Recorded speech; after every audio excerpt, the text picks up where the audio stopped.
2020年5月19日、ドナルド・トランプ米大統領は火曜日にツイッターで、彼が世界保健機関 WHO のテドロス・アダノム・ゲブレイソス長官に書いた4ページの長い手紙を公開しました。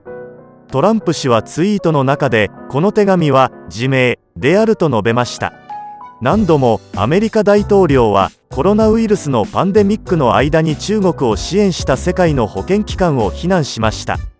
WHO は武漢事態の情報源から来たものでさえ、中国政府の公式アカウントと直接矛盾する信頼できる報告書を独自に調査できなかったとトランプの書簡は述べています。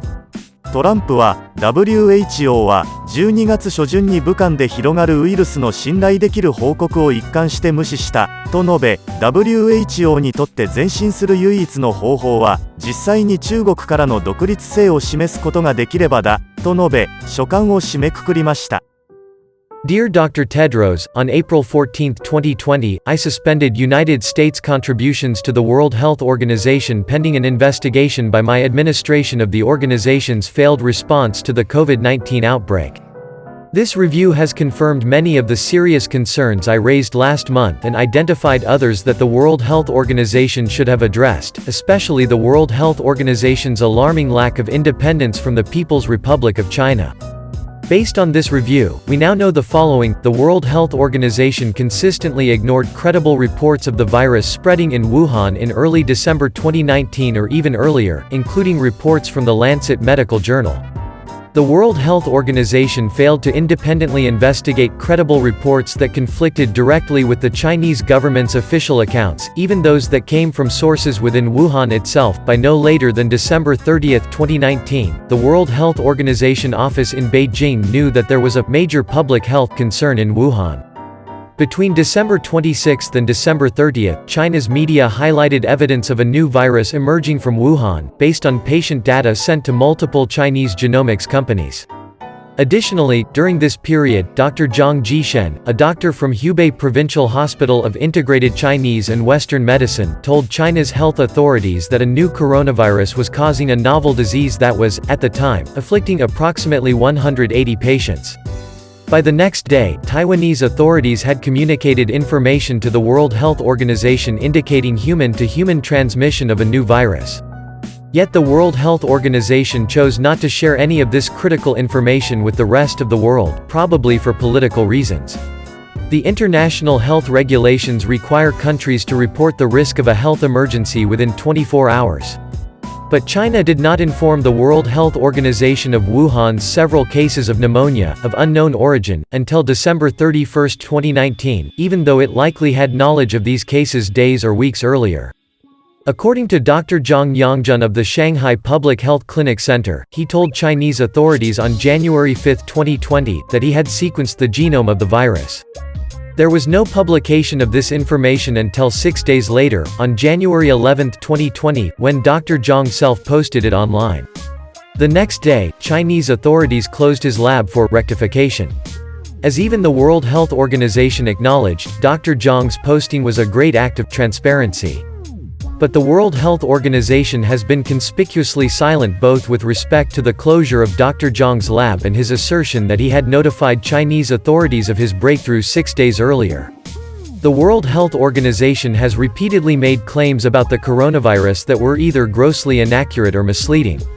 On January 14, 2020, the World Health Organization gratuitously reaffirmed China's now debunked claim that the coronavirus could not be transmitted between humans, stating, "Preliminary investigations conducted by the Chinese authorities have found no clear evidence of human-to-human transmission of the novel coronavirus 2019 nCoV identified in Wuhan, China."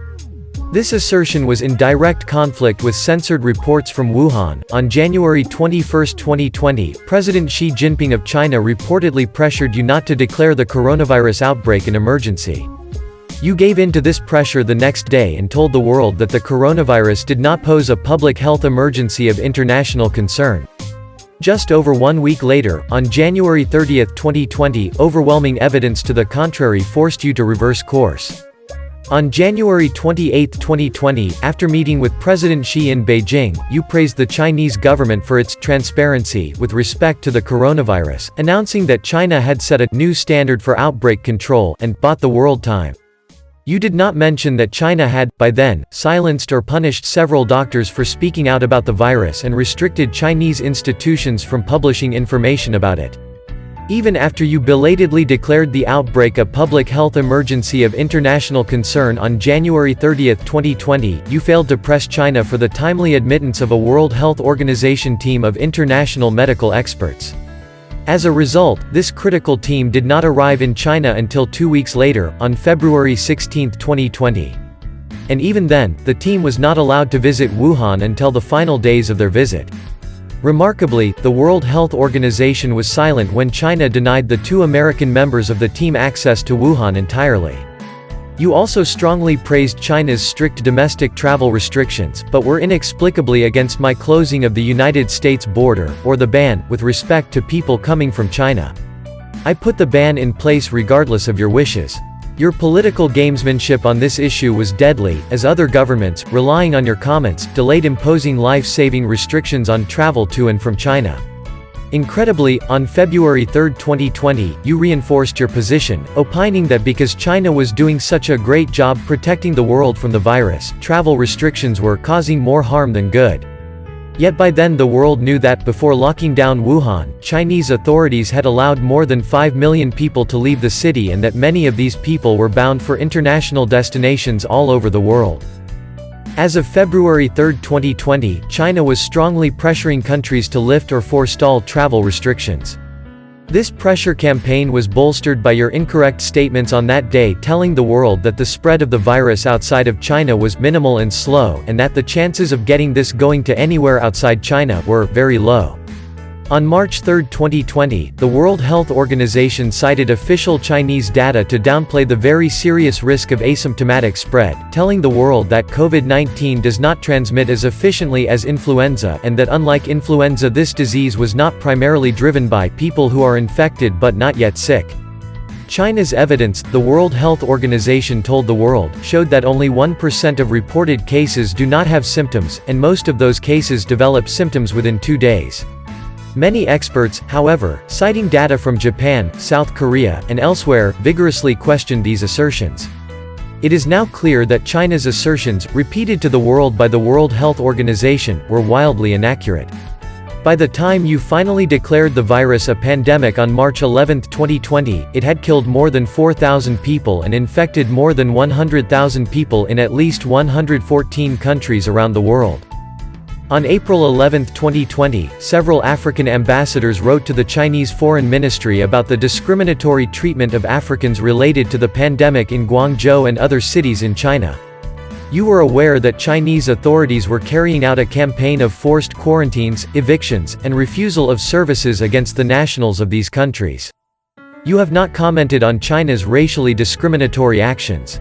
You have, however, baselessly labeled as racist Taiwan's well-founded complaints about your mishandling of this pandemic.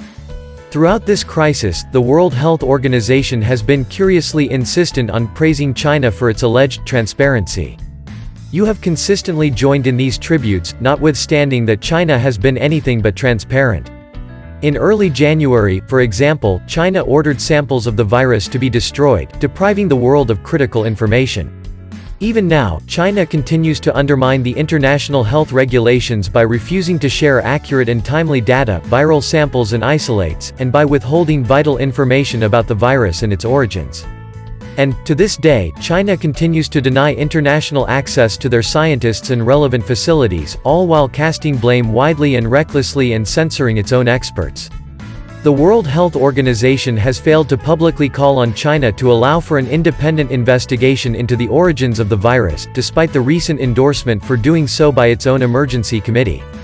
The World Health Organization's failure to do so has prompted World Health Organization member states to adopt the COVID-19 Response Resolution at this year's World Health Assembly, which echoes the call by the United States and so many others for an impartial, independent, and comprehensive review of how the World Health Organization handled the crisis.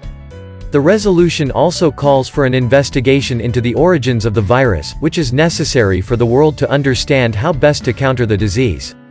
Perhaps worse than all these failings is that we know that the World Health Organization could have done so much better. Just a few years ago, under the direction of a different Director General, the World Health Organization showed the world how much it has to offer. In 2003, in response to the outbreak of the severe acute respiratory syndrome (SARS) in China, Director General Harlem Brundtland boldly declared the World Health Organization's first emergency travel advisory in 55 years, recommending against travel to and from the disease epicenter in southern China. She also did not hesitate to criticize China for endangering global health by attempting to cover up the outbreak through its usual playbook of arresting whistleblowers and censoring media. Many lives could have been saved had you followed Dr. Brundtland's example. It is clear the repeated missteps by you and your organization in responding to the pandemic have been extremely costly for the world. The only way forward for the World Health Organization is if it can actually demonstrate independence from China. My administration has already started discussions with you on how to reform the organization. But action is needed quickly. We do not have time to waste. That is why it is my duty, as President of the United States, to inform you that, if the World Health Organization does not commit to major substantive improvements within the next 30 days, I will make my temporary freeze of United States funding to the World Health Organization permanent and reconsider our membership in the organization. I cannot allow American taxpayer dollars to continue to finance an organization that, in its present state, is so clearly not serving America's interests.